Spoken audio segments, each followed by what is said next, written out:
Agora, uma pergunta para Ronaldo Santana. Você chegou a ler o romance, Ronaldo? O romance que Não, não, originou? não, não. Na verdade, não é que originou. Assim, o que originou mesmo foi um conto, né? Que Uhum. nem é o 2001. O que aconteceu foi o Não, seguinte. ou seja, não é esse aqui. Não, então, vamos chegar nesse aí. O Arthur Beleza. C. Clarke ele já tinha escrito vários contos de ficção científica antes. Na verdade, os anos 60, ele foi o auge da ficção científica, né? Então, assim, se você é um nerd dos anos 60, você consumia necessariamente ficção científica, né? Porque a gente ainda Sim, não sim. tinha o nerd tradicional, ele ainda era um nerd de literatura, não era um nerd de quadrinhos, por Uhum, exemplo, uhum. né? Então, assim, e os anos 60 é o auge da, do psicodelismo, né? Uhum. Você tinha os Beatles também, você tem toda uma cena cultural, né? Em que, assim, a efervescência da sexualidade das pessoas e tudo mais, aquele querer fugir daquela imagem, principalmente dos Estados Unidos dos anos 50, que é aquela imagem mítica, né, dos Estados Unidos, né? E aí você chega nos anos 60, o pessoal querendo fazer um monte de revolução, e o Arthur C. Clarke já era um escritor de ficção científica, e ele tinha escrito um outro conto, que não era esse, isso aí se tornou um romance, né? Uhum. Mas o conto que ele tinha escrito, eu não vou lembrar o nome dele agora, mas foi o que motivou o Kubrick convidar o C. Clarke para eles escreverem juntos um filme, né? Escreverem juntos uma história. Então, o roteiro de 2001 e o filme foram escritos simultaneamente, né? Uhum. Ele é o resultado dessas discussões dessas duas pessoas, do Kubrick e do C. Clarke. Então, assim, claro, um ia cada vez mais para um caminho, que era o caminho do audiovisual, e o outro da literatura. Então, assim, Era a plataforma de cada um, no caso, né? Então é natural que exatamente, ele divergisse um em algum momento. exatamente. Então, assim, não necessariamente o filme é uma adaptação do livro. Os Uhum. dois foram construídos simultaneamente, debatidos entre esses dois artistas, né? E cada um foi pelo caminho que fazia mais sentido dentro daquela mídia.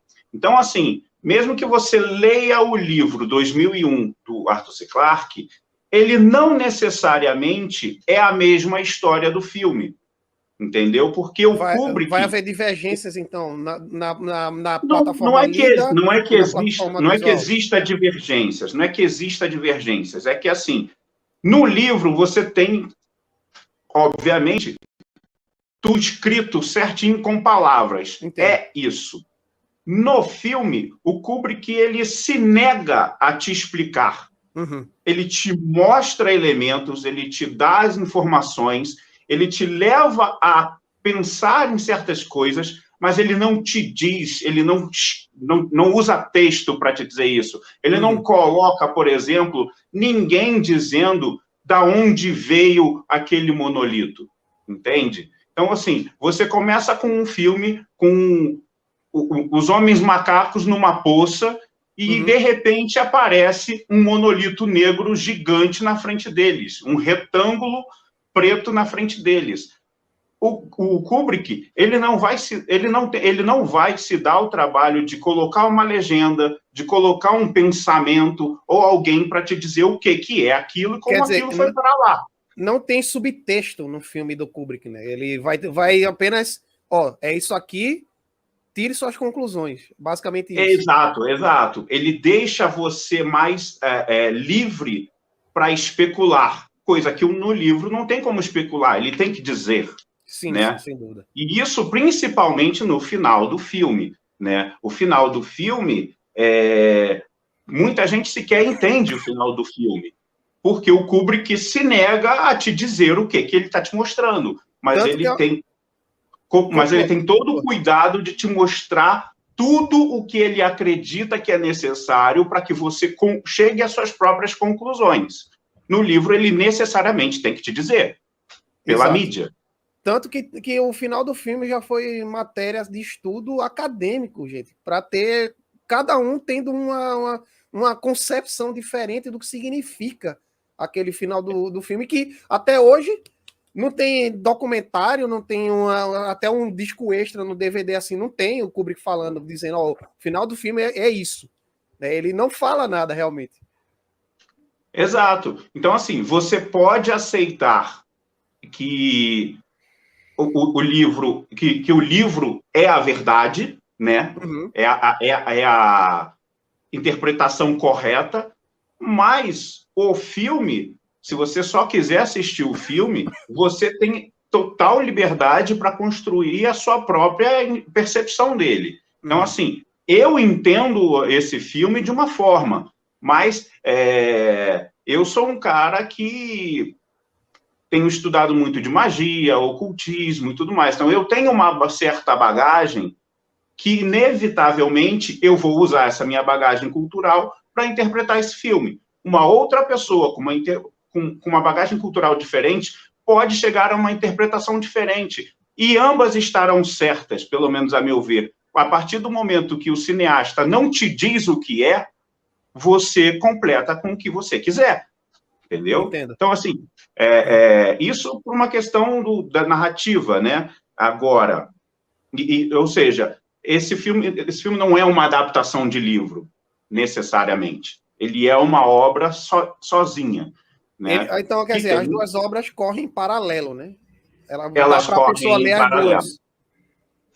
Você pode consumir as duas e ter experiências realmente diferentes, entendeu? E, assim, mas, para falar da importância do filme na época, ele era um filme que, assim, ele contrariava a expectativa das pessoas, porque é exatamente um filme de ficção científica que, embora seja o hype nerd da época, exatamente por ser um hype nerd, ele contrariava o que era a expectativa do público em geral. Ninguém consumia ficção científica em 68 no público em geral. Uhum. Ele vem e traz esse filme para as pessoas, né? E também tem isso. Hoje você pode assistir esse filme e falar, meu Deus, que filme chato. E de fato, em termos de ritmo, ele tem um ritmo lento, né? Então, assim, se você for comparar com filmes de hoje, a dinâmica dele é uma dinâmica que quase não faz sentido para os dias de hoje, mas para 68 fazia sentido, né? Se você for ver os outros filmes da época, não que eu me recorde de algum exato agora, nenhum título, mas assim, se você for pegar filmes cada vez mais antigos, você vai ver que as histórias eram incrivelmente simples, né?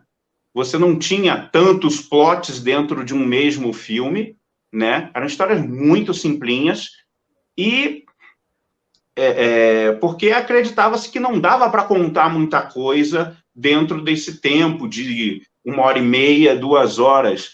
Então, assim, e o filme do 2001 é um filme que parece maior do que ele de fato é, né? Exatamente por conta desse ritmo.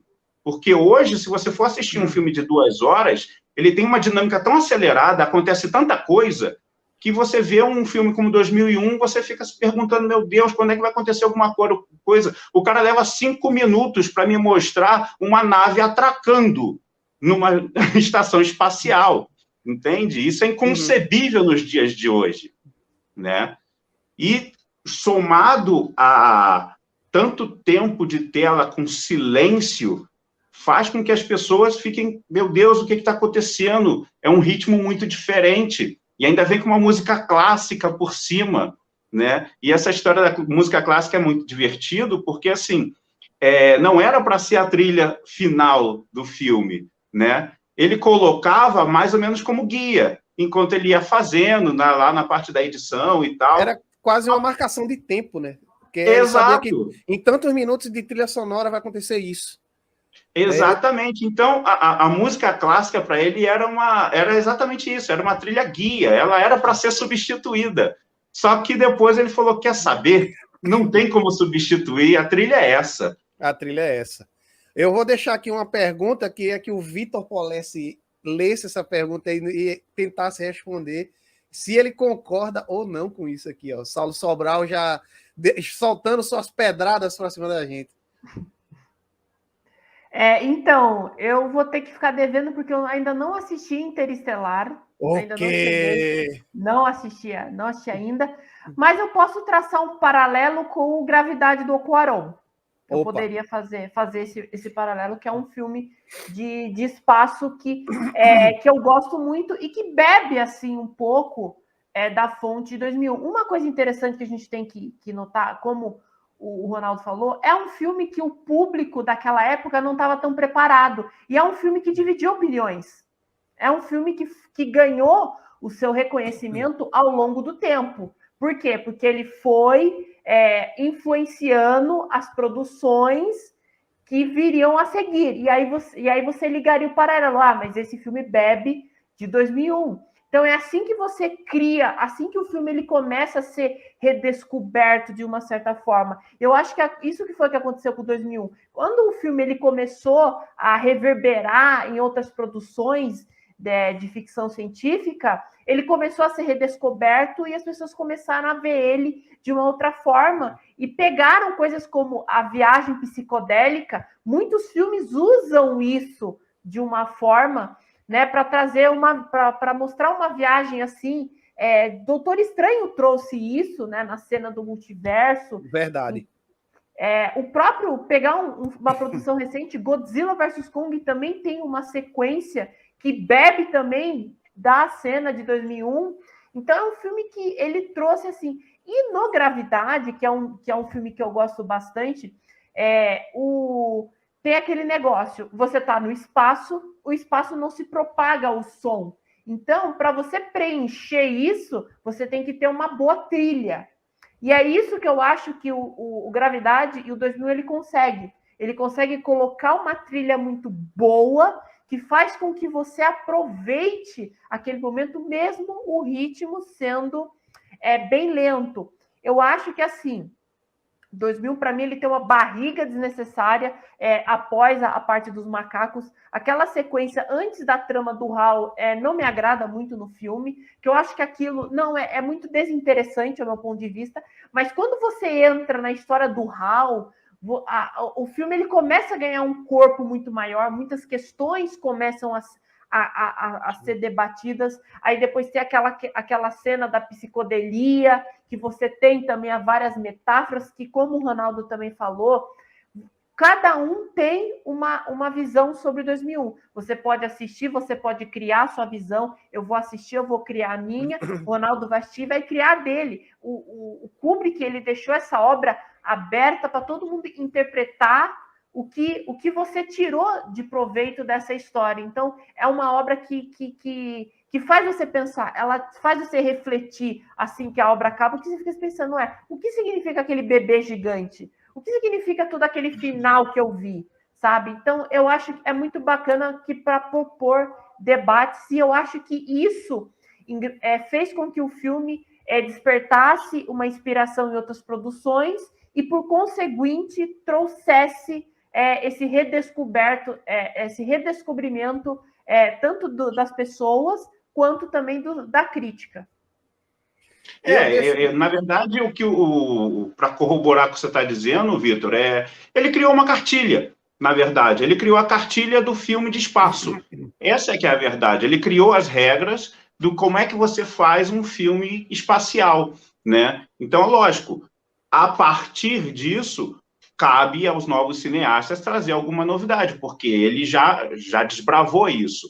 E volto a essa questão de que, assim, ele é um filme do seu tempo, tá? Hoje, até em termos científicos, ele está datado, né?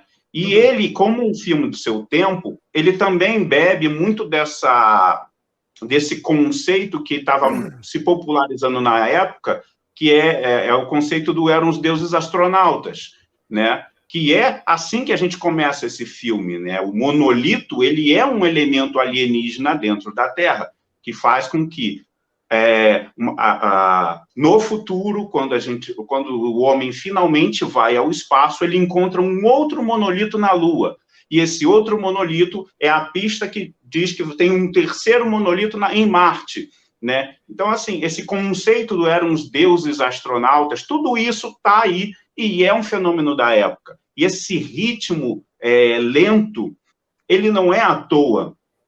É porque tinha também, é isso que eu estou falando, como ele traz muito da ficção científica da época, tudo, quando você fala de viagem espacial, leva-se anos, né? Uma viagem daqui até a Lua, ou da Lua, ou da Terra até Marte, o cara vai levar anos para ir, anos para voltar, né? Tanto é que, quando acontece a trama lá do HAL 9000, que inclusive é um robô que não segue as regras do Asimov, né? Ele não segue as 3 leis da robótica do Asimov, né? Porque quando ele é um robô que ele é uma inteligência artificial que, quando ele conclui que os seres humanos vão comprometer a missão, ele decide que ele precisa acabar com a tripulação, né?